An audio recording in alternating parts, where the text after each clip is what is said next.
आज के इस वीडियो में हम क्लास 9 के फर्स्ट बुक बीहाइव इंग्लिश, ठीक ना, बीहाइव इंग्लिश जो है उसके चैप्टर 6 यानी पोएम 6। देखिए पोएम 6, नो मैन आर फॉरगिन, कोई भी आदमी विदेशी नहीं है, ऐसा नाम का कोई शीर्षक नाम का पोएम को इस वीडियो में हम पूरे हिंदी तरीके से उसके स्टेंजा को समझेंगे और उसके प्रश्न को हल करेंगे, उसके प्रश्न के आंसर को देखेंगे। तो इसका जो लेखक है वो है जेम्स किरकअप। कौन है? जेम्स किरकअप, ठीक ना। वो पोइटर है, ठीक ना, पोइटर, इंग्लिश में इसको पोइटर बोलते हैं। पोइटर का नाम याद रखना बहुत ज़रूरी है। पहला स्टेंजा है यानी कि पहला पद्यांश। स्टेंजा मतलब पद्यांश। Remember no man are strong, no countries foreign. यहाँ बोल रहा है रिमेंबर मतलब क्या होता है? देखिए यहाँ वर्ड मीनिंग भी हम आप लोग के लिए लिख रखे हैं। याद रखो, रिमेंबर मतलब याद रखो। नो मैन आर स्ट्रेंग, ठीक ना, स्ट्रेंग है, ठीक ना, स्ट्रॉन्ग नहीं, स्ट्रेंग है। अजनबी होता है स्ट्रेंग मतलब रिमेंबर याद रखो, कोई आदमी, नो मैन कोई भी आदमी अजनबी नहीं है। नो कंट्रीज फॉरगिन मतलब कोई भी देश जो है वो विदेश नहीं है। अगला है बीनेथ ऑल यूनिफॉर्म्स ए सिंगल बॉडी ब्रेथ्स, ठीक ना। तो इसका मीनिंग को समझते हैं। बीनीथ मतलब होता है नीचे, ऑल मतलब सभी, नीचे सभी यूनिफॉर्म मतलब क्या होगा? कपड़ा, वर्दी, कपड़ा यानी कि वहाँ का पहनाव, नीचे सभी पहनाव। ये सिंगल मतलब एक ही बॉडी में करता है। ब्रेथ्स मतलब क्या होता है? सांस लेना, एक ही बॉडी से सांस लेता है, एक ही बॉडी में कपड़ा भी पहनता है। वो यहाँ लेखक लिखा है और बोल रहा है। अगला है, यहाँ फुल स्टॉप है, ठीक ना। अगला है like yours the land your brothers walk upon. Like your मतलब लाइक का यहाँ मतलब हो जाएगा पसंद करना, योर अपना, the land your brothers walk, ठीक। अगला है यूपॉन का यहाँ हम नहीं लिखे हैं, ठीक ना, यूपॉन का नहीं लिखे हैं वर्ड मीनिंग, ठीक। Is earth like this in which we all shall lay. Is अर्थ यानी धरती, लाइक पसंद करता है, दिस यानी यह, इन विच मतलब कौन सा, वी ऑल शैल लाई मतलब लेटना, वॉक अपॉन, यहाँ वॉक अपॉन मतलब लिखे, ठीक ना, चलना, वॉक अपॉन मतलब चलना। यहाँ हो जाएगा कि द लैंड, ठीक ना, the land your brothers walk upon, यानी कि सभी भाई जो है एक ही, लैंड का मतलब यहाँ क्या होगा, ठीक ना, लैंड का मतलब यहाँ होगा धरती, ठीक ना, एक ही धरती में, वीक अपॉन यानी कि चलता है, ठीक ना, चलना है, एक ही धरती में चलना है, वो यहाँ बोल रहा है। अगला है इज अर्थ यानी कि इस अर्थ में, इस धरती में, लाइक एक ही साथ पसंद करना, क्या, दिस यह, इन विच कौन सा, विल से लाई, सब लोग एक ही धरती में सोता है यानी कि लेटता है। Is earth like this in which we all shall lie, ठीक है। इन विच मतलब यहाँ जिसमें, इन विच या मतलब जिसमें, वी मतलब वे लोग सभी लेट चुका है या लेटता है, ठीक ना। यहाँ वर्ड मीनिंग भी लिख दिए हैं। अब चलते हैं तो स्टेंजा नंबर 1 में, यानी कि ये पद्यांश में, ठीक ना, ये पद्यांश में हम लोगों ने क्या सीखा ये हम अब बात करेंगे। ये स्टेंजा नंबर 1 है, ठीक ना। इसमें हम लोगों ने सीखा कि याद रखो, कोई भी आदमी अजनबी नहीं है, यानी कि बिना जान पहचान का नहीं है, और कोई भी कंट्री विदेशी नहीं है। इसका अर्थ ये निकलता है। और बीनीथ ऑल यूनिफॉर्म यानी कि सभी यूनिफॉर्म जो है, नीचे सभी uniform a single body breath, यानी कि सब लोग एक ही बॉडी से सांस लेता है।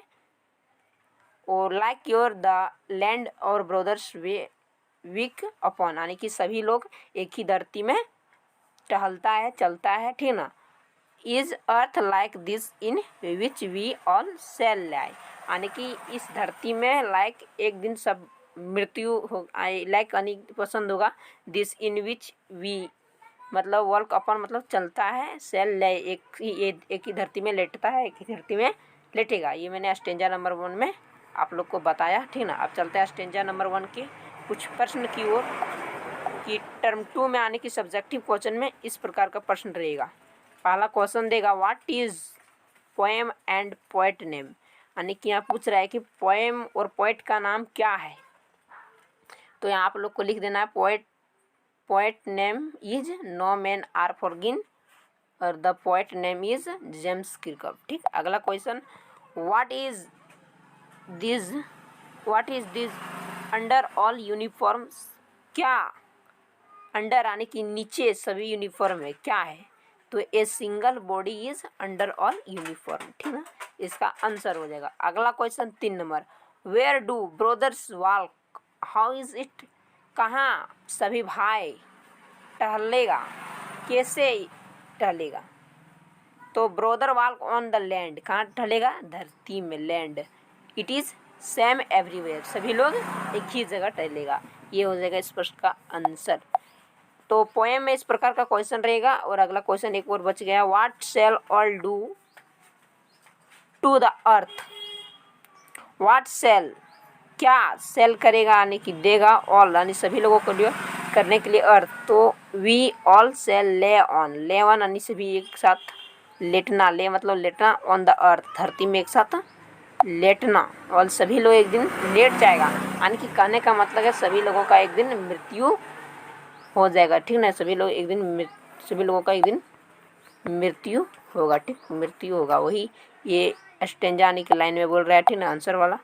अब चलते हैं अगला स्टेंजा की ओर। स्टेंजा नंबर 2 की ओर आ गए हैं। दे का मतलब यहाँ हो जाएगा ये लोग या फिर वे लोग। To aware of sun and air and water are fed by peaceful harvest by wars long winter storm, फिर यहाँ फुल स्टॉप है। Their hands are ours and in their lines we read, फिर फुल स्टॉप। ये labour not different from your own, मतलब यहाँ करा aware मतलब यहाँ जानते हैं, टू जानते हैं, फीड मतलब यहाँ जीवित रहने के लिए, सन एंड एयर वाटर यानी कि हवा और पानी चाहिए, और वो सब के लिए भी चाहिए। पैसे मतलब शांति के समय हार्वेस्टिंग यानी कि खेती, बाय वार्स लॉन्ग विंटर यानी कि वार्स लॉन्ग विंटर मतलब यहाँ होगा युद्ध द्वारा उत्पन्न भूखमरी रूपी सर्द ऋतु, यानी कि यहाँ जो युद्ध हुआ था, ये कविता जब लिखी थी उस टाइम वर्ल्ड का युद्ध चल रहा था, वर्ल्ड वार, ठीक ना, उसी टाइम ये कविता लिखी थी, ठीक ना, जेम्स किर्कअप ने। लेबर मतलब यहाँ हो जाएगा, लेबर मतलब हो जाएगा मेहनत, क्या होगा, लेबर मतलब मेहनत, और डिफरेंट मतलब भिन्न, अलग अलग। ऑन मतलब आना, ऑन मतलब क्या हो जाएगा यहाँ, आना, ठीक ना, ऑन सॉरी अपना, ऑन मतलब अपना होगा, ठीक ना, ऑन मतलब अपना।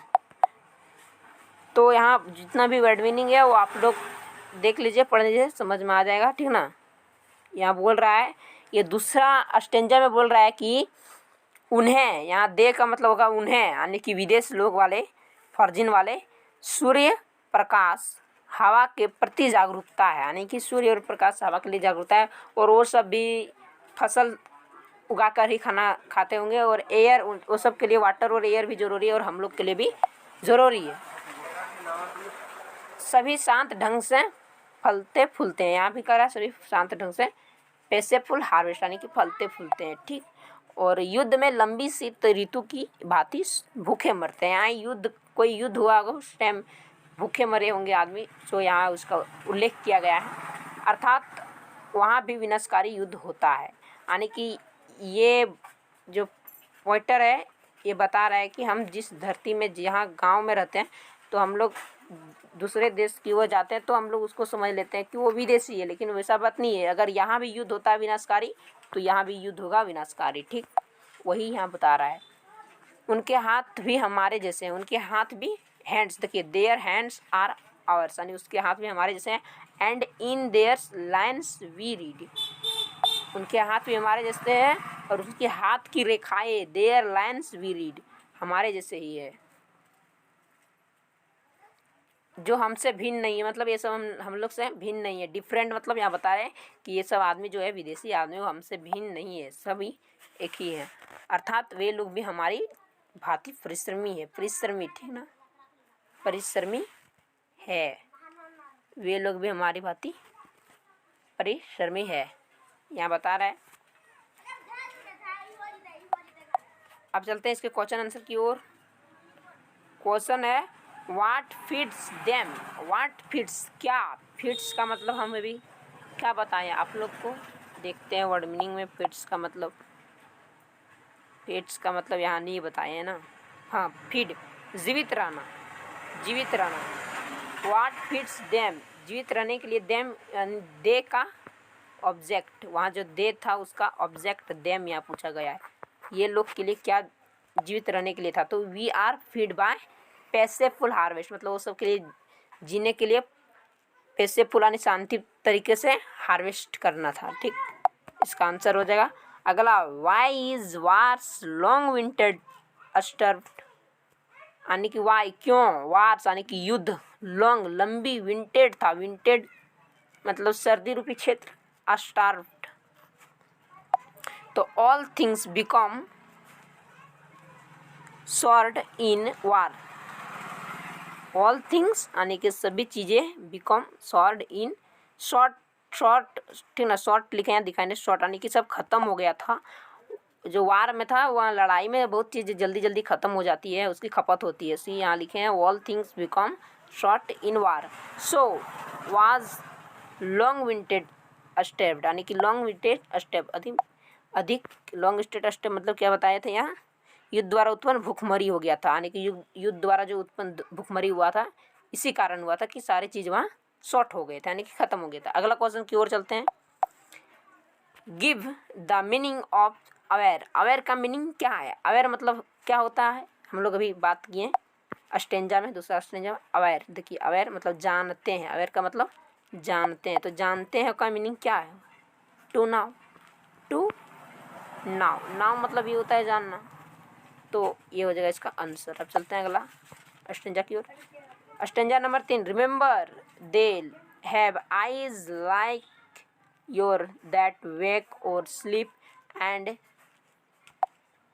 a strength that can be won by love. In every land is common life that all can recognize and understand. Common मतलब क्या होगा, एक समान, देखिए यहाँ हम लिखे हैं एक समान आने के समान, और अंडरस्टैंड मतलब समझना, रिमेंबर मतलब याद रखो, वेक मतलब यहाँ हो जाएगा जगना, और स्ट्रेंथ मतलब ताकत, और वन मतलब जितना, रिकॉग्नाइज मतलब पहचानना, रिकॉग्नाइज मतलब पहचानना। यहाँ बोल रहा है रिमेंबर याद रखो, वे लोग यानी कि ये लोग विदेशी लोग के पास भी आइज़ है, यानी कि आँख है, आइज़ मतलब आँख है, लाइक देखने के लिए, और दैट वेक यानी कि वो सब के लिए पास जगना है, और स्लीप वो सब भी जगता है और सोता है, वो यहाँ बता रहा है। एंड स्ट्रेंथ, स्ट्रेंथ मतलब यहाँ ताकत, वो सब के लिए भी ताकत है, कोई भी चीज़ जीतने के लिए, won be on by love. In every land is common life, यानी कि धरती में सभी जगह कॉमन लाइफ है, यानी कि समान लाइफ है, एक समान लाइफ है। ये तीसरे स्टेंजा में बोल रहा है। फिर तीसरा स्टेंजा के क्वेश्चन की ओर चलते हैं। तो यहाँ name of the poet and poem name, ये तो क्वेश्चन आएगा, name of the poet and poem name, ये टर्म 2 में आएगा, ठीक है। तो पोएट्स नेम जेम्स किर्केगॉर्ड और poems name no man are forgiven, ठीक है ना। सबसे पहले कोई भी कविता यानी कि पोएट है तो उसको अच्छी तरह से आप लोग को पढ़ लेना होगा, क्योंकि किताब में बहुत सारे पोएट है, और कौन पोएट का 3-4 लाइन उठा के दे देगा वहाँ और पूछ देगा तो आप लोग कंफ्यूज हो जाएंगे। इसलिए सबसे अच्छा तरीका ये कि सबको पढ़ लेनी है। अगला है who are they in first line. तो यहाँ एक क्वेश्चन है, who are they in first line, यानी कि कौन है दे मतलब यहाँ कौन है। तो यहाँ फॉरगिन यानी कि फॉरगिन लोग हैं, यानी कि विदेशी लोग, उद्देशी लोग के लिए यहाँ प्रयोग किया गया है, फॉरगिन लोग के लिए, ठीक ना। तो ये फॉरगिन हो जाएगा इसका सही आंसर, ठीक ना, फॉरगिन हो जाएगा बिल्कुल सही आंसर, दे आर फॉरगिन। अगला क्वेश्चन है, देखिए यहाँ लिखे answer they are foreign. What do they have in common life. What क्या वो सबके पास एक समान लाइफ है। तो दे हैव आईज, वो सबके पास भी आँख है। देखिए यहाँ मैंने स्टेंजा में बताया ना आप लोग को कि वो सबके पास भी आँख है, विदेशी के पास भी आँख रहता है, ठीक ना, वो सब भी आदमी है। दे हैव आईज वेक, वेक मतलब उस सब, अभी तुरंत हम बताएं इसका मीनिंग। वेक मतलब जगना, उस सब के लिए भी जगना है। और स्लीप यानी वो सब भी सोता है। स्ट्रेंग है तो सब भी मजबूत है। एक्सेट्रा इन कॉमन लाइफ यानी कि इत्यादि कॉमन लाइफ है। Write the antonym of the word strength. Antonym आ जाएगा, एंटोनियम मतलब उल्टा या तो फिर ऑपोजिट वर्ड दे देगा, ऑपोजिट, ठीक ना। तो स्ट्रेंथ का उल्टा क्या होगा। तो स्ट्रेंथ मतलब क्या होता था, मजबूत, ठीक ना, ताकत, ताकत या फिर मजबूत। तो इस ताकत का उल्टा क्या हो जाएगा, ताकत का कमज़ोर। तो वीकनेस, वीकनेस जो हो जाएगा बिल्कुल सही आंसर होगा। अपोजिट वर्ड भी आ सकता है, ठीक ना, एंटीमन, समयन, ये सब आ सकता है। अब चलते हैं अगला पद्यांश की ओर। अगला पद्यांश यानी कि अगला अस्टेंजा, अस्टेंजा नंबर 4। हम इसको लिखे नहीं है लेकिन डायरेक्ट इसका क्वेश्चन है। Explain, remember, no man are foreign and no quantities string. Explain, यहाँ बोल रहा है एक्सप्लेन। रिमेंबर, याद रखो, कोई भी आदमी जो है वो विदेशी नहीं है और कोई भी कंट्रीज जो है स्ट्रिंग नहीं है। तो इसका जो आंसर होगा, it means that we must remember that all the people in the world are और brethren, no one is foreign, no countries are strength, all people are same, every जगह मतलब एवरीवेयर, यानी कि ऑल पीपुल मतलब सभी लोग same है, everywhere यानी सभी जगह सेम है। अगला क्वेश्चन की ओर चलते हैं। How is common life in every land. कैसे सभी जगह कॉमन लाइफ है, ये यहाँ प्रश्न में पूछ रहा है। तो हमने अभी देखा स्टेंजा में कि उसके पास भी आँख है, हम लोग के पास भी आँख है, वो सब भी सोता है, हम लोग भी सोते हैं। तो इससे जो मीनिंग से जो पता चलता है कि कॉमन लाइफ है सभी जगह। All the people have eyes like ours, this wake and sleep, वो सब भी जगता है और सोता है। They have the same strength, वो सब के लिए पास भी ताकत है। That can be on by love, so that common life in every land. सबसे इंग्लिश में जो टफ चीज़ है वो है कि पढ़ के उसको याद करना। तो याद करने में थोड़ी कठिनाई होती है इंग्लिश में। तो वर्ड मीनिंग याद कर लीजिए, वर्ड मीनिंग याद करने से सारे प्रश्न और क्वेश्चन भी हल हो जाएगा। मान लिया जाए एक तो स्टेंजा अगर आप पढ़ के याद भी कर लिए ना, तो अभी वो सब समझ लेंगे। तो परीक्षा में अगर आए जाए, मान लिया जाए ये वाला स्टेंजा, ठीक ना, किधर गया स्टेंजा हो, हाँ, ये वाला 3 लाइन का 4 लाइन का स्टेंजा, रिमेंबर, दे हैव, ये सब दे दिया, ये स्टेंजा दे दिया और वहाँ पूछ दिया कि सब का लेखक कौन है। तो पहले स्टेंजा को पढ़ के समझना होगा, उसके मीनिंग के समझना होगा, उसके बाद आपके दिमाग में आएगा कि ये मैंने पढ़ा था नो मैन आर फॉरगिन चैप्टर में, पोएम में। तो वहाँ से आप आंसर दे सकते हैं अगर आप पढ़े लिखे हैं तब। मिलेंगे आपके साथ अगली वीडियो में, साथ ही साथ चैनल को सब्सक्राइब कर लीजिए। और इंग्लिश के लिए मैंने आप लोग के लिए इतना मेहनत किया, सब कॉपी में लिखा, उसके वर्ड मीनिंग को खोज के लिखा ताकि आप लोग को समझ में आए। तब तक के लिए मिलेंगे आपके साथ अगली वीडियो में, तब तक के लिए जय हिंद, जय भारत, वंदे मातरम।